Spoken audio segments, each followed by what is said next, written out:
Si tuviéramos que hacer un conteo de los villanos más emblemáticos de Batman, seguramente The Riddler, a quien en Latinoamérica llamamos regularmente el Acertijo, estaría en los primeros puestos. Y esto no es poca cosa, la galería de villanos de Batman es una de las mejores de todo el mundo de los cómics. Si no estás tan familiarizado con los cómics de Batman, esto puede ser difícil de creer, es decir, ¿cómo puede Riddler rivalizar con amenazas de la talla de Joker o Ra's al Ghul? Es decir, a simple vista, se trata únicamente de un tipo sin poderes que deja pistas. Sin embargo, si echamos un vistazo más de cerca a las historias del personaje, nos daremos cuenta de que a lo largo de los años ha sido presentado como un criminal con una compulsión, un detective, alguien que tiene la misión de hacernos más inteligentes y un asesino serial que toma inspiración de algunos criminales del mundo real.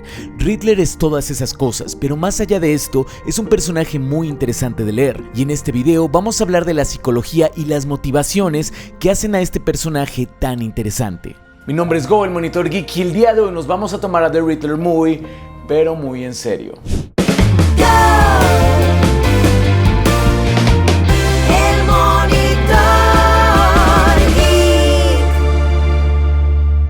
El primer elemento interesante acerca de Riddler podemos encontrarlo en su vestimenta. Riddler apareció por primera vez en esta portada del Detective Comics número 140 de 1948. Aquí ya podemos encontrar algunos rasgos iconográficos del personaje, como su máscara de dominó y su traje de spandex verde con signos de interrogación. Estos rasgos son consistentes con la moda de la época, en la que muchos personajes de cómics usaban mallas que tenían que ver con motivos circenses. Pero con los años estos rasgos se fueron modificando y los dibujantes le dieron elementos diferentes al personaje para representar otras cosas. El atuendo de spandex a menudo es cambiado por un traje con saco y corbata que regularmente va acompañado de un báculo, un símbolo de poder en varias culturas, y un sombrero tipo bowler. Este tipo de sombreros fueron muy populares en Inglaterra a principios del siglo XX y eran usados por trabajadores gubernamentales y banqueros. Es decir, no eran sombreros de obreros o de personas que tuvieran un trabajo manual pesado. Todo esto nos da la sensación de ver un personaje sofisticado y con cierto poder, pero uno que reside más en lo mental que en lo físico. Estos elementos también han sido reimaginados con los años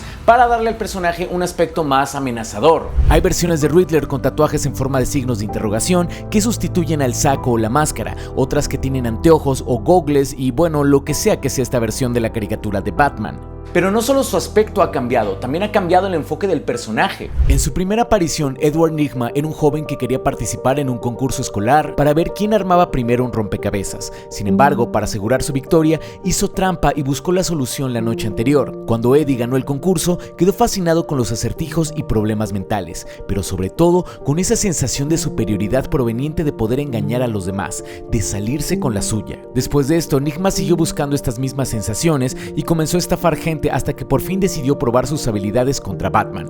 Así fue como nació The Riddler. Entonces bueno, aquí hay un par de detalles muy interesantes. En sus primeras apariciones, Riddler no cometía crímenes por dinero. De hecho, en uno de sus primeros cómics se nos dice que él acaba de recibir una gran herencia de un tío, por lo que robar para él realmente no es necesario, pero lo hace para sentir la emoción de no ser capturado. ¿Esto es algo que tiene sentido? Según el sociólogo Jack Katz, sí. En su libro La seducción del crimen, Katz plantea que un gran componente a la hora de que un criminal elige el tipo de crimen que realiza tiene que ver con las emociones que este provoca. Es decir, que no solo se trata de la recompensa material del crimen, como el dinero, sino también de la sensación que acompaña al crimen. Es por eso que algunos criminales pueden elegir crímenes menos lucrativos si es que estos les provocan emociones más fuertes. Este parece ser el caso de Riddler, quien, al menos en sus primeras apariciones, solo cometía crímenes con la excusa de retar el intelecto de Batman. Recordemos que Nygma comenzó su carrera criminal después de hacer trampa en un concurso de rompecabezas, por lo que asocia a los acertijos y el crimen con una sensación de adulación y superioridad. Esto fue confirmado en uno de los orígenes del personaje, en donde él mismo cuenta que el hecho de ganar este concurso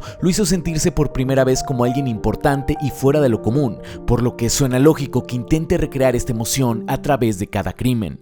El otro punto muy interesante de estas primeras apariciones del personaje tiene que ver con el hecho de que Nygma siempre parece hacer trampa a la hora de dejar sus acertijos, tal y como lo hizo en aquel concurso. Esto fue una parte muy importante del personaje en sus primeras historias, ya que a causa de esto, sus acertijos realmente nunca eran lo que parecían ser, ya que a menudo estos tenían un doble o triple significado, o tal vez un segundo acertijo escondido en las respuestas o en el contexto en el que se presentaba, por lo que siempre era muy interesante ver cómo es que Batman y Robin daban con estas soluciones. Si alguna alguna vez has leído un cómic de la Edad de Oro o de Plata, sabrás que son historias muy sencillas e incluso infantiles, porque pues se entiende que eran productos dirigidos hacia niños. Sin embargo, estos cómics en donde aparecía Riddler son de lo mejor que he leído de estas épocas, ya que siempre hay un giro inesperado, lo cual hizo que el personaje se hiciera muy popular, a tal grado que adaptaciones como la de la serie de Batman de Adam West mostraban a Riddler como uno de los 4 grandes villanos del murciélago. Pero las cosas no terminan aquí, ya que después los cómics nos hablaron de otro aspecto muy importante del personaje. Me refiero a la compulsión de tener que dejar un acertijo cada que cometía un crimen. La compulsión de Riddler por tener que dejar acertijos fue planteada por primera vez en el cómic Batman 179 de 1966, una historia en la que Enigma intenta robar sin dejar un acertijo solo para darse cuenta de que es físicamente incapaz de hacerlo. Cuando esto sucede, él comienza a leer libros de psicoterapia con la intención de curarse a sí mismo hasta que comienza a cometer crímenes aparentemente sin dejar acertijos. Sin embargo, al final es atrapado de nuevo por Batman y Robin, ya que Riddler sí dejó acertijos acerca de sus crímenes, solo que lo hizo mientras estaba dormido. En su siguiente aparición lo vimos dejando acertijos tan escondidos que algunos incluso desaparecían en un segundo.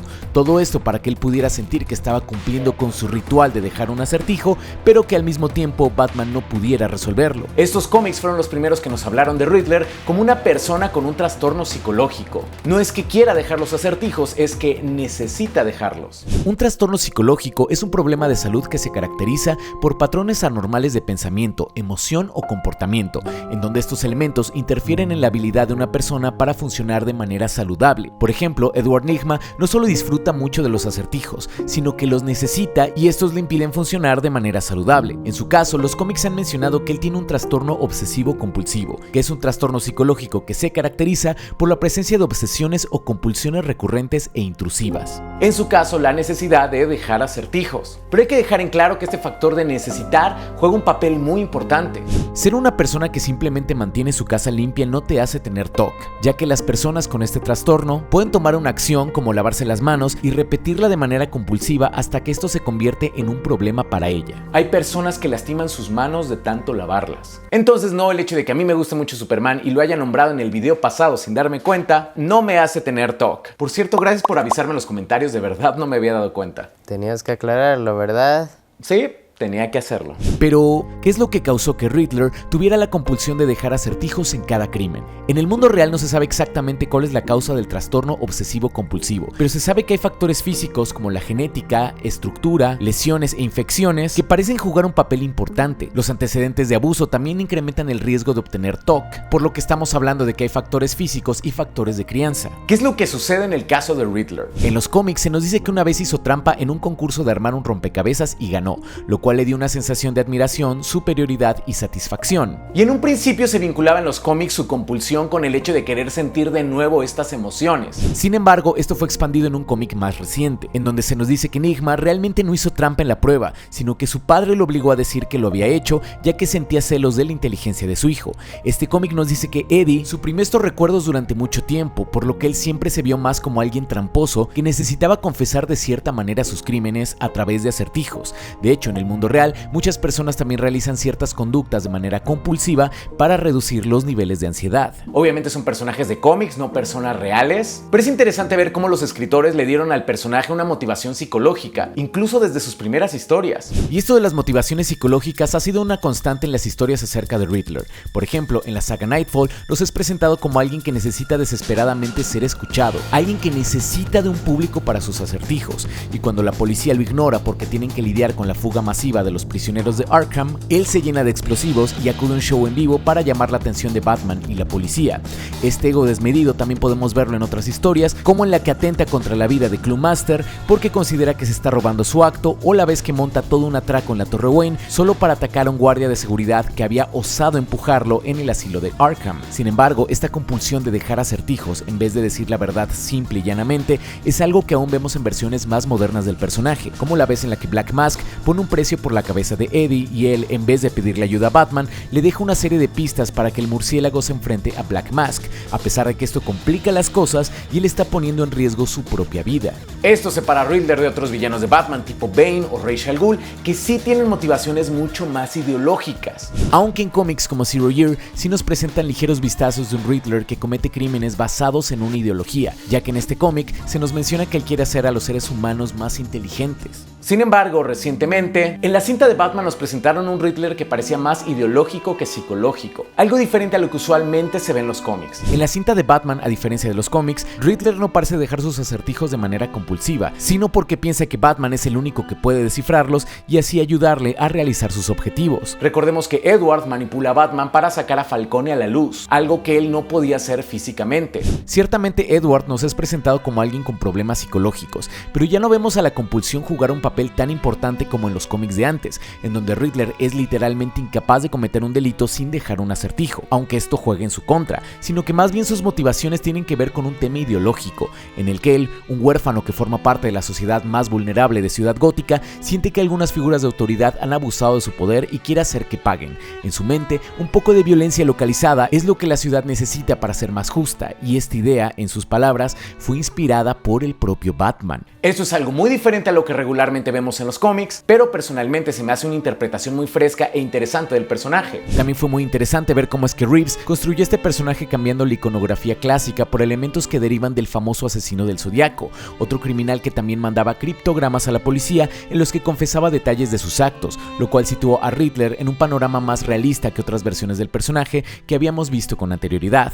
Aún así, la amenaza de Riddler depende del escritor y la historia. Por ejemplo, algunos lo ponen más como una molestia que una amenaza, o alguien que sí es muy inteligente pero no tanto como Batman. Por otro lado, otras historias como Zero Year o The War of the Jokes and Riddles lo ponen como una amenaza a nivel de Joker, alguien sumamente inteligente que es capaz de desarrollar planes y manipular a muchos otros villanos e incluso a Batman para actuar de cierta manera. Por ejemplo, recientemente vimos en los cómics a la versión más peligrosa de Riddler. En el cómic One Bad Day se nos dice que ningún policía quiere arrestarlo porque este los tiene amenazados, y le dice a Batman que siempre dejó los acertijos para que él tuviera una oportunidad de atraparlo, que siempre peleó contra él con una mano atada en la espalda porque si no, no sería divertido. Sin embargo, también le dice que ya se cansó del juego y está listo para pelear en serio. Este cómic no parece ser canónico, porque algunos elementos de la historia cambian el origen de Edward y lo presentan como el hijo de un director de una escuela sumamente estricto y que golpea a su hijo. Pero es interesante ver que en un punto de la trama incluso Batman parece tenerle miedo. Este cómic es un one shot, lo cual significa que te cuenta una historia completa, así que si buscas una lectura en la cual no necesitas mucho contexto, esta es perfecta. Hay muchos villanos de Batman que tienen que ver con problemas de salud mental, pero Riddler es uno de los primeros en ser desarrollados efectivamente y desde sus primeras historias. Y es que a pesar de que en un principio parecía otro de esos villanos que tenían una fijación con los crímenes temáticos, en este caso los acertijos, las historias pronto situaron al personaje en un terreno diferente. Para que te des una idea, Harvey Dent no obtuvo este desarrollo y sino hasta un par de décadas más tarde, ya que en un principio simplemente se trataba de un villano obsesionado con el número 2, pero que no tenía un problema de personalidad múltiple. Riddler, por otro lado, sí tuvo esta compulsión desde sus primeras historias, y esta jugó un papel muy importante en el personaje desde el principio. Distintos escritores le han dado al personaje motivaciones diferentes, y esta que vimos en la cinta de Batman se me hace sumamente interesante porque, de no ser porque la trama radicaliza al villano, este parece tener puntos muy válidos e incluso compatibles con los del héroe de la película. En definitiva, por esto y muchas otras cosas más, Riddler se ha ganado su lugar como uno de los mejores villanos de Batman junto con otras grandes leyendas. Quiero aprovechar para agradecer a las personas miembros del canal porque gracias a sus contribuciones me compré recientemente esta compilación de historias sobre Riddler que me sirvieron muchísimo para entender mejor al personaje y poder hacer este video. Y también me compré este libro acerca de la historia de DC Comics que estoy pensando en usar en otro video muy pronto. De verdad, muchas gracias por su apoyo. Cada mes estaré mencionándolos en un video y mostrando las cosas para el canal que compro con su ayuda, para que vean que todo el dinero se está invirtiendo de la mejor manera, mejorar el contenido. Eso es todo por hoy, yo soy Go y sigue viendo más allá de lo evidente.